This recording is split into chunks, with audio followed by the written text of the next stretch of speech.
Hey everybody, welcome back. Dimitri here. So today we're finally going to talk about the amazing combination of oud and rose in perfumery. Now, if you've wondered why every single brand out there seems to be making a fragrance that features these two notes, well, it's simply because they pair extremely well together. It's like bread and butter, like a cheeseburger with french fries. It's like the yin to the yang of oud is rose. That's how it is, and that's how it will always be.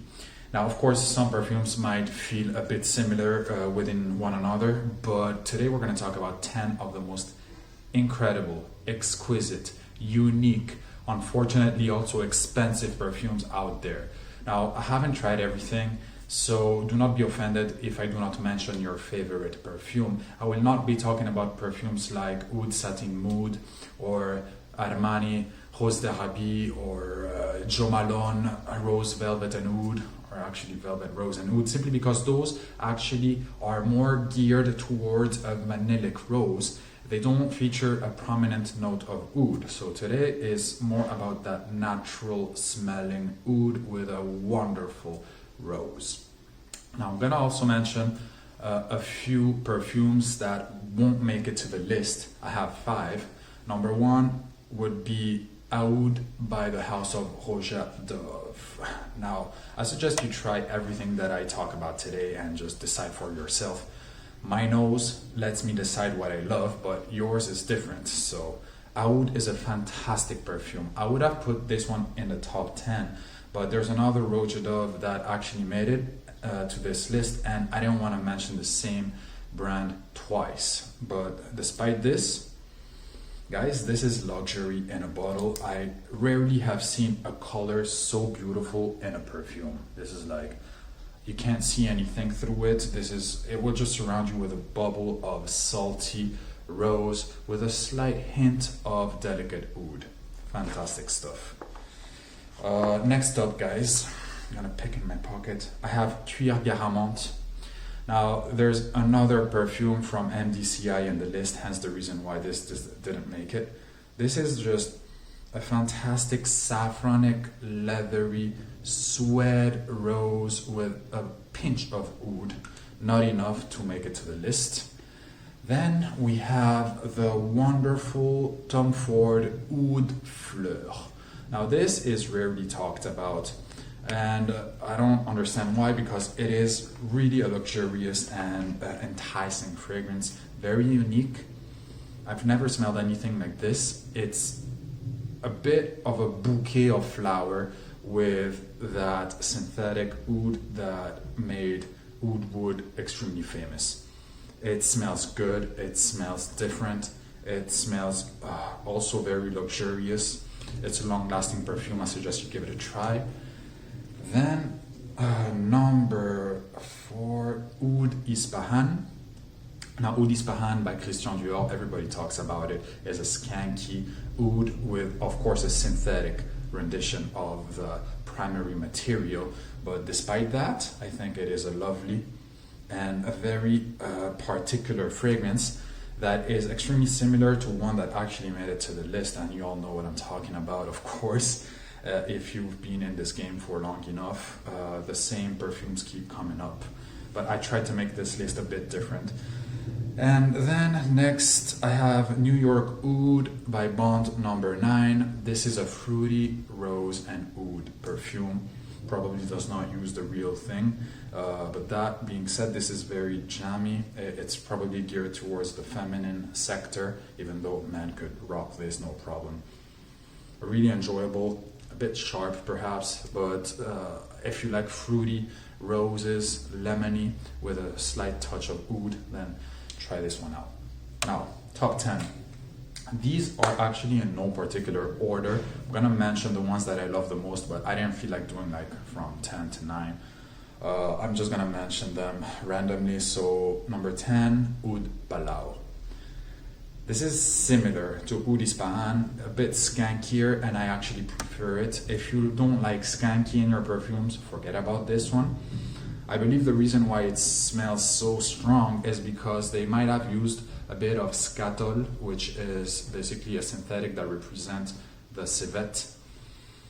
And it is really prominent, guys. This is really, really skanky, but you get used to it. And once you get past that initial opening of zoo, basically, you are rewarded with an ambery, tobacco-ish, exquisite oud and rose perfume. One of a kind, guys. Dyptique, you either love this brand or you don't, and I love it. Everything that they make is high quality and affordable. Oud Palao. Next, I have a perfume called Oumma. Now, Oumma is a very, very unique, balmy, balsamic rose and oud perfume. This one, guys, has nothing to do with the rest. It is very smooth, a bit medicinal.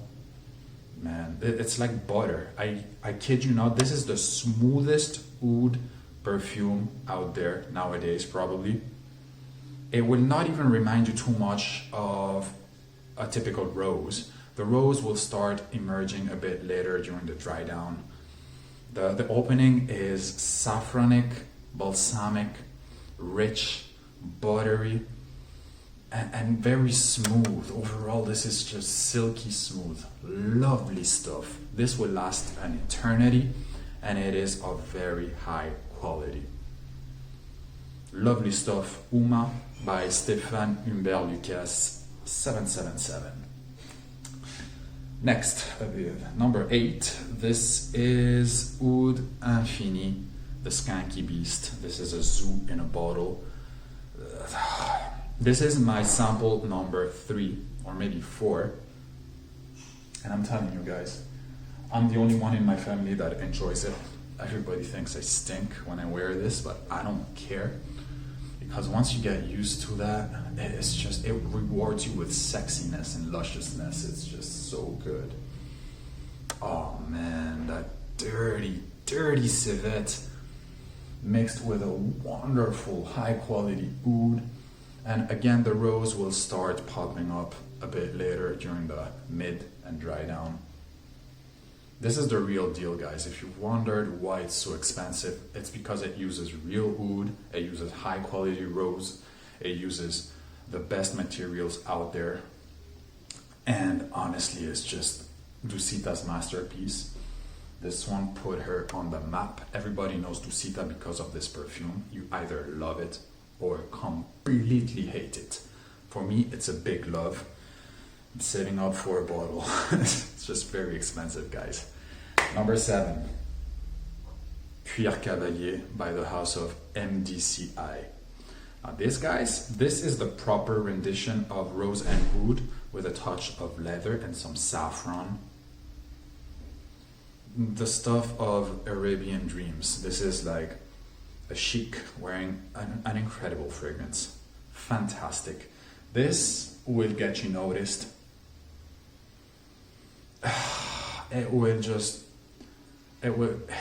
Oh man, this is so hard to put into words. I'm telling you guys, first time I wore this, I was not too sure about it, but then you just keep wondering, what was that beautiful smell that I once put on my skin, and you go back to it. It's just, it keeps calling you. It's wonderful, guys. Lovely, slightly medicinal, oudy, rose, proper high quality ingredients. I'm pretty sure this uses a farmed type of oud, but it smells natural to me. Very high quality materials, as with all the scents from this magnificent brand. MDCI Cuir Cavalier. Now next up, guys, this is probably the best ratio between price and quality. You cannot beat it. This is Idolo 33. Guys, if you don't want to spend too much money on a perfume that actually features real oud, this has 3 types of real oud that have been aging for years, and a wonderful rose, go for 33. This one, nobody really talks about it. I don't understand why. It's basically like smelling a burning oud chip that has been dipped in rose oil. I'm not kidding you guys. Everybody that has smelled this on me loves it. This is luxurious, regal, relatively affordable, a bit typical of that Laotian oud, so a bit medicinal. There's also some Chinese oud that lends it a tobacco-ish vibe. It's so much more complex than anything that you've put your nose on. If you're used to oud satin mood and those buttery vanillic perfumes, then you're not gonna understand this perfume at first. But if you want the real deal, try it out. 33 is just deliciousness, pure deliciousness.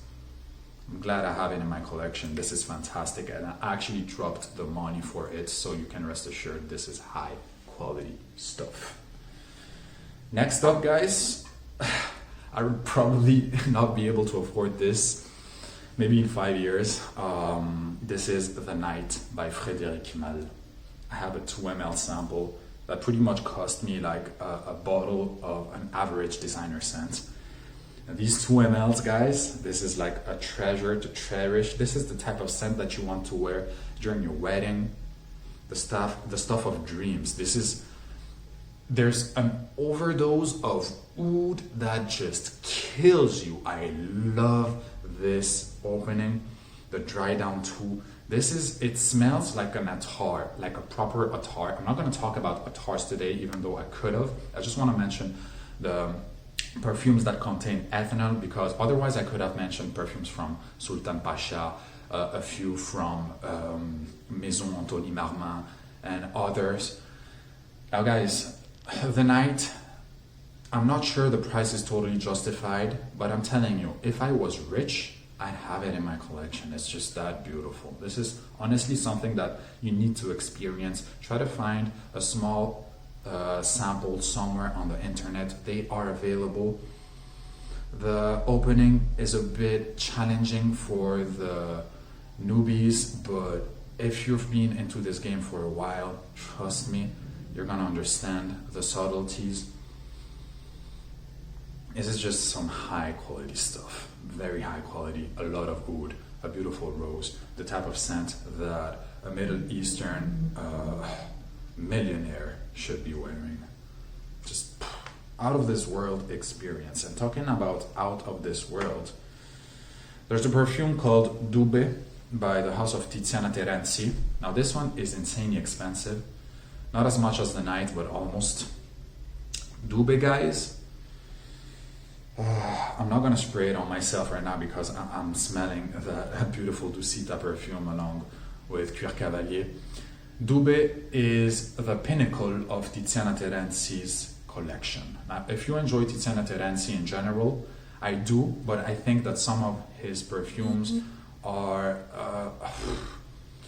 a derivative. They smell like other stuff. Dubhe is different. Dubhe is another beast. It's on another level. This is like the ultimate rose and oud. I've talked to Paolo Terenzi personally, I asked what kind of oud was in here, and he basically answered that this oud is basically part of his grandfather's collection. 50 years ago, basically his grandfather collected some oud, put it along with some natural musk, and let it macerate for 45 to 50 years. The result is something that is so spectacular, guys, that it's really hard to grasp the spectrum, the full spectrum of this scent, because you really need to try it on your skin. This is very limited. This is very expensive. If you have the money, go for it. Get a sample. You could find it for about 15 euros on the website Jovoy. Guys, this smells kind of vintage, but new at the same time. It features all the best materials in existence, and it is just an out of this world experience. Dubhe by Tiziana Terenzi. Next up, boys and girls, I have a perfume that I am totally in love with. I have a special connection with this one, hence the reason why I have a bottle. This is Oud Silk Mood. This is the actual proper rendition of Rose and Oud in perfume. It is wearable. It is eminently enjoyable. It has a very high quality rose in it. I think it's Bulgarian rose. A touch of oud. It is not as medicinal as Oud from the same brand. And it's a proper representation of rose and oud, unlike Oud satin mood. Silk mood is what you should go for if you just want rose and oud. Guys, I always get compliments with this one. Always. No matter where I go, no matter what I do, this will have you smelling proper, like the most majestic rose out there nowadays. Man, it's just smooth. It's beautiful, beautiful stuff. This is long lasting. You don't need much. 2 sprays will do. There's some Nagarmota in the background, Cypriol oil. Oh man, this is like lemony, slightly honeyed rose and oud. And guys, give this one a try, honestly. Now, we've been talking about Roja Dove before. This is the actual perfect rose and oud perfume from the house of Roja. This is United Arab Emirates. Whew. Boys and girls, this thing is the stuff of Arabian dreams. Really. I'm telling you guys. The opening is perhaps a bit challenging, not because it is animalic. It's not. It is a bit saffronic, very saffronic. It smells like oil, like gasoline. It's very particular, very weird, but let it settle, and in 5 minutes, you're gonna be in nirvana. You're gonna be in another place. You're gonna be wandering through the streets of Dubai, feeling like you're the richest and most special person in this earth. The Taif rose used in this is fluorescent, splendid, magnificent. The oud is of very high quality.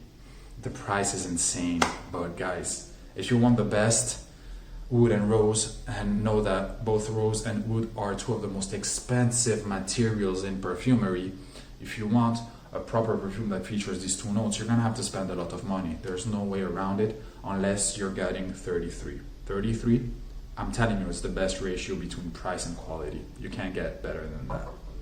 But this, guys, poof, it'll get to you. In time, you're gonna love it more and more and more. This is just how perfumery works. Sometimes it's just like a love affair. You know a person, you like it, you like him or her, and you don't really realize that in the future it might become something serious.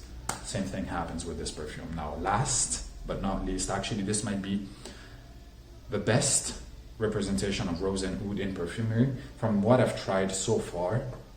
There's many brands like Answer Oud, like Answer, like Rising Phoenix Perfumery, and a few more that I haven't tried, so I can't really talk about. This is from the house of Bortnikoff. Y'all know this house right now. And the perfume is called Triad. Guys, this one is very unique. This one, it's one of those perfumes that the first time you try it, you're like, what the heck is that? Is this what rose and oud should smell like? And the actual answer is yes. It features tincture of wild oud from Sri Lanka, magnolia, rose de mai, Indonesian boya, organic oud from China, oud from Thailand, tonka bean, benzoin from Sumatra, and Hiratseum. And the result, my sample is gone basically. The color of the juice is a very natural looking, ambery, quite dark. Dude, I'm gonna smell so good. Oh man. That opening is strong, it's medicinal, it kicks you in the face, it slaps you. It's something that honestly has never been made before. It resembles 33, but just stronger. It's just really there. And right away, there's Oud, and more Oud with a touch of a wonderful, wonderful citrusy rose. It is a dry perfume, not that sweet, it's just manly. This is like a manly rose and oud based perfume. It will get you noticed, it will set you apart, and it will last all day. This is some potent stuff, guys. It's just something that you want to inhale all day long. And at the end, there's gonna be some animalic touches that will emerge, because every single stage has a different type of oud. So it's just all about that beautiful oud with a touch of velvety rose surrounding it. Triad. If it wasn't so expensive, again, I would have it. I would own it. So that was it for today, guys. Next up, I'm gonna talk about perfumes that actually feature vanilla and rose. I know you all love those, and I didn't want to feature them in this particular video because, as I said before, those are not the proper renditions of rose and oud. These were it. I'll see you again in the next one. Let me know what your favorites are, and if you've enjoyed, please drop a comment. Talk to you later, guys. Take it easy. Ciao.